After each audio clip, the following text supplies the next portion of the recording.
Hello, hello, hello, BFFs. Welcome to our BFF Beauty channel on YouTube. Today is our cold case, Colorado with Ctina. Colorado cold cases with Ctina. I also wanted to tell you guys I'm collabing with the Colorado Missing Persons organization with Cynthia Hammer, and we are doing a new YouTube channel there as well. So that's pretty interesting. It just goes a little more in depth about some missing person cases and gets some family insight there.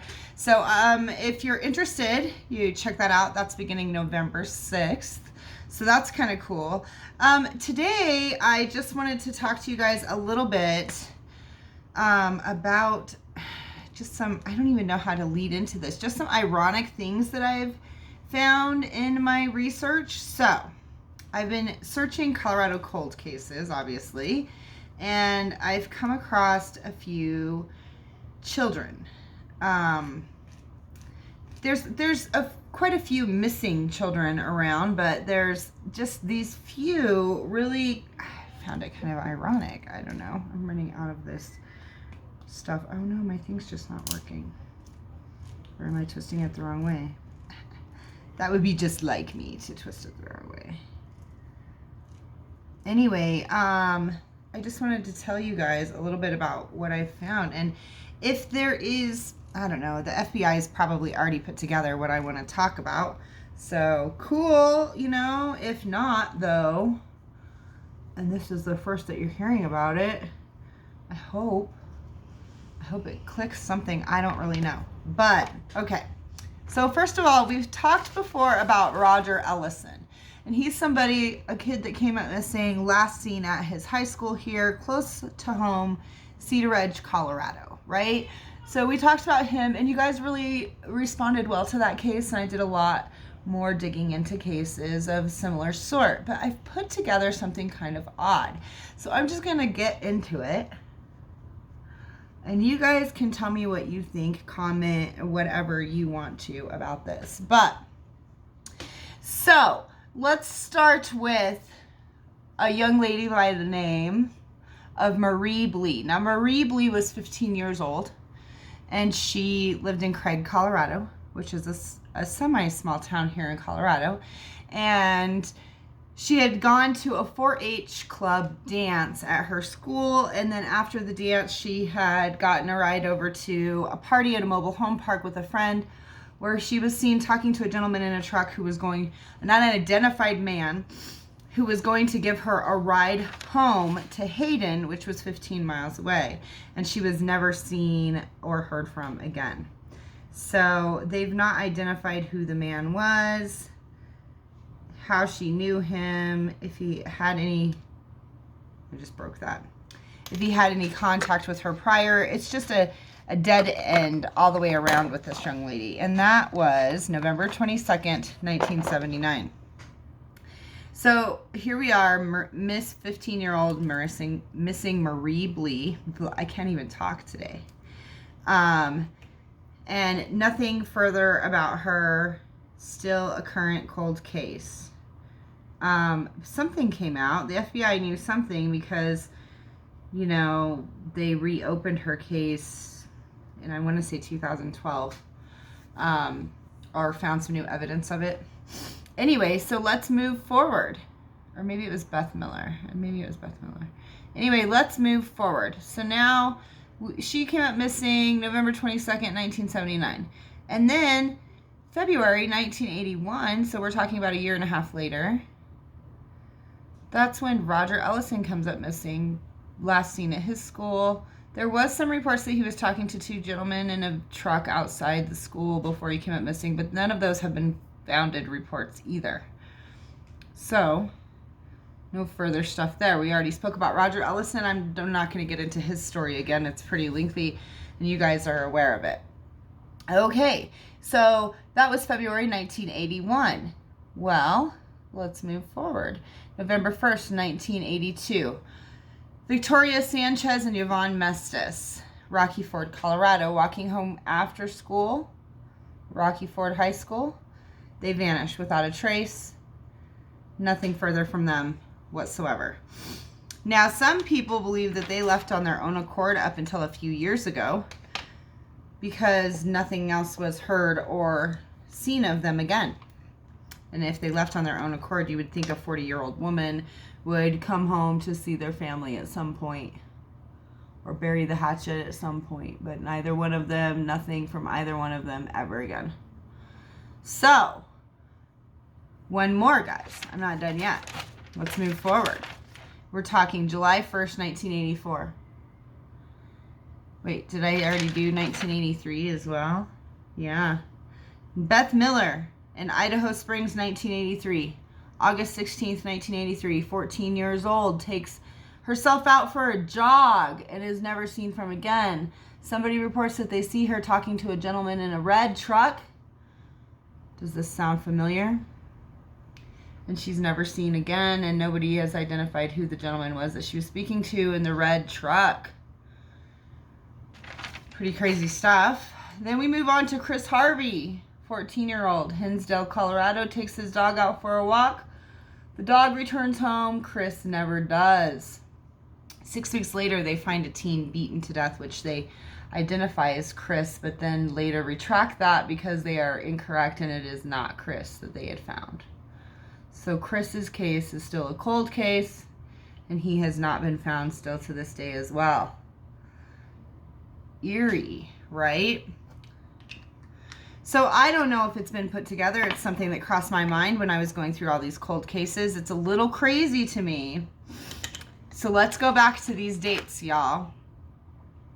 We have Marie Blee, 15-year-old girl from Craig, Colorado. Sorry, I just dropped a makeup palette. Go figure, that's me.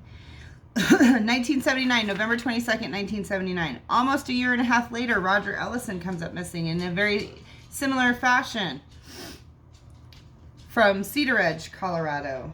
I'm going to use this cool color called Bridesmaid for a nice little blending color, I think. All right. Okay, so then we have almost a year and a half after that, we have Victoria and Yvonne who come up missing on their way home from school in Rocky Ford. Then,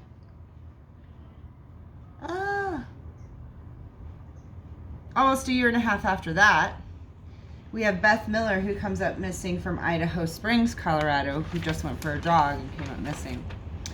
Then, 1984, we have a year later, we have Chris Harvey, who comes up missing in a similar fashion as that. And then we see no more of this. So I don't know if anybody else has put this together, you guys, but these do seem eerily suspicious,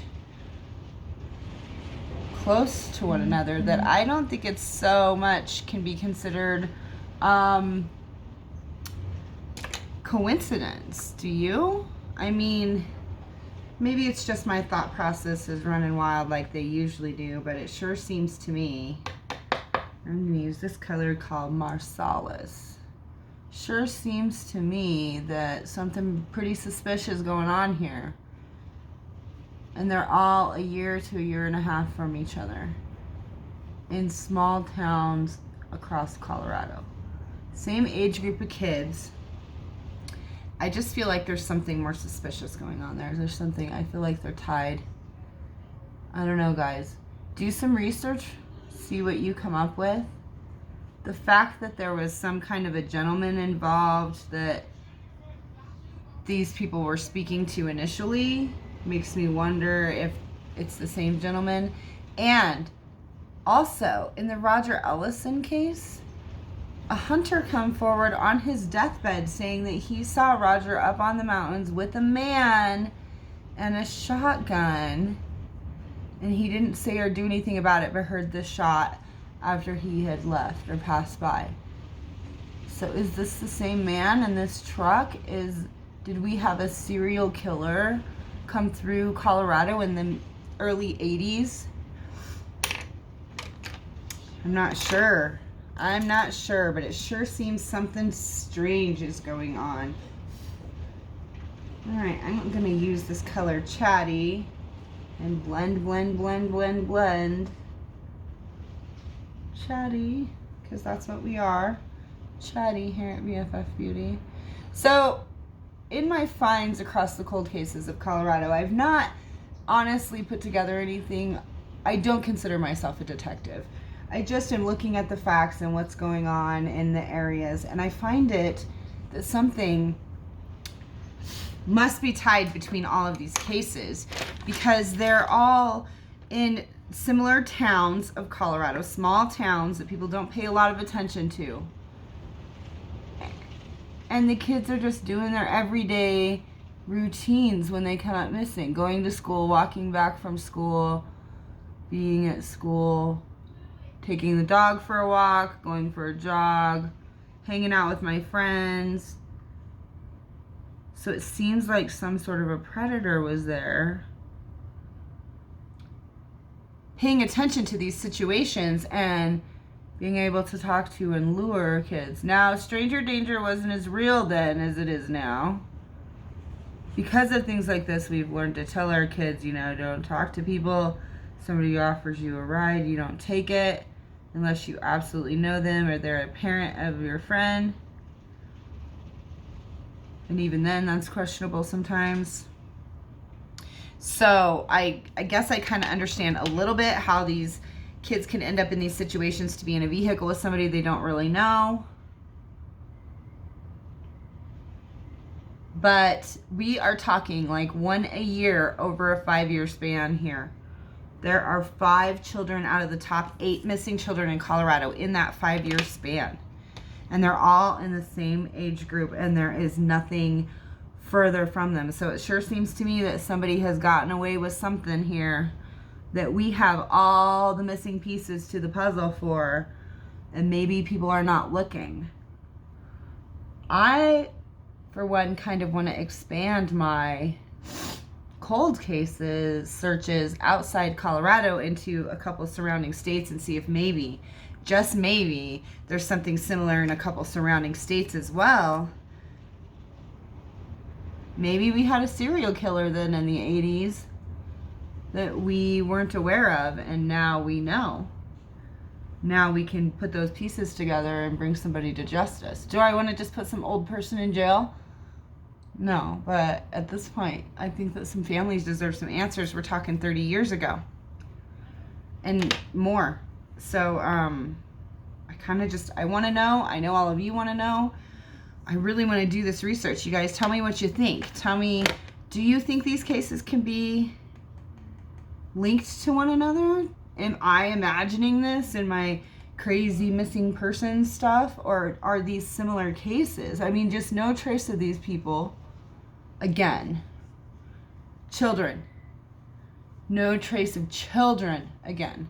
Could they have been trafficked? Possibly. In which case, did we have a trafficking ring coming through here then? Can we put together other missing children from that time frame? Sure seems like they're all in the same kind of age group category. I don't know, you guys. So, do some research. We're talking Chris Harvey, Roger Ellison. We're talking Yvonne Mastis, Victoria Sanchez, Marie Bleed, Beth Miller. All of them in that 5-year span in small towns here in Colorado. Same suspicious situations came up missing. And no word ever again. See what you guys come up with. Hit me up in the comments. Let me know. Make sure that you check out that new YouTube channel that I'm going to be collabing with Colorado Missing Persons, because I kind of want to bring this up there too and see what we can find out.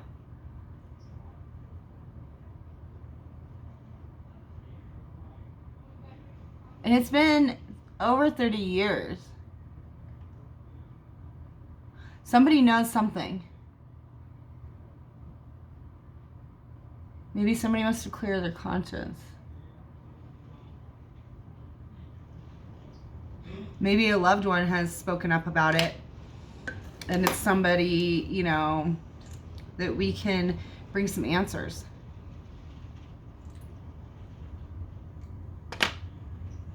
This one, oh, I'm not sure that I really ever like this one, no matter what I use it for. It's not my favorite lipstick. But I never give up on it. I always think it's going to look good someday. On something. I'm really excited for my new products to come in. I fell in love with this one mascara. I got mascara on my face. I fell in love with this one mascara, but I did not fall in love with the cost. And then my company has started making the same kind of mascara, but at a better cost. So we're going to see how great it is, because, you know. And it'll be here Tuesday, so I'll share that with y'all on our BFF Beauty channel, our BFF Beauty page on Facebook, so check us out there. I'm just trying to get this look done so y'all can see the final product. Talk a little bit more about that cold cases, because it's crazy that kids can just come up missing like that with no trace. So we're talking about children here, and not little children, but children that are finding their independence in life and then all of a sudden disappearing, which tells me that somebody's targeting that age group for whatever reason, maybe child sex trafficking, but we have found no leads.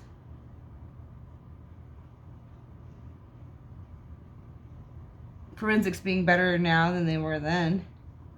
The age of social media, where everything's recorded and people can get out there, people are found a lot better and quicker now. But I can't help but feel like we can still help in these cases, these colder cases from forever ago, that with the technology that we have now, that we can definitely help and bring some closure to these families' grief. I love the smell of this one. All right, well, that's it for me today. Anyway, just going to continue to sit around and watch scary movies for the day. We got a storm brewing in, and I'm going to keep milling over in my noggin all these cold cases and if they're linked or not, because it's really bothering me, because I think they are. I think they are, and I think that maybe they've been overlooked. I don't know. Tell me what you think. Thanks for watching. Let me know if you got a story you want me to investigate a little for you. Pay attention to our new YouTube channel where I'm collabing with the Colorado Missing Persons Organization, Cynthia Hammer, starting November 6th. Stay tuned for elimination looks, and check out our Facebook page. Like, subscribe, share with your friends, and we'll see you all soon.